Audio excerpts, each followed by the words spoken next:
tako ni PRRD, lalong-lalo noong siya pa po ay namumuno sa ating bansa.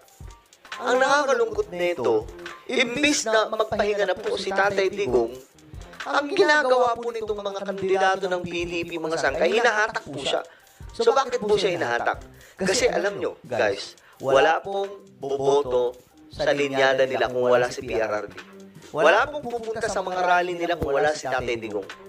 Ganun po ang mangyayari, guys. Kaya ngayon mga sangkay, nagkukumahog. So ngayon malinaw na lahat.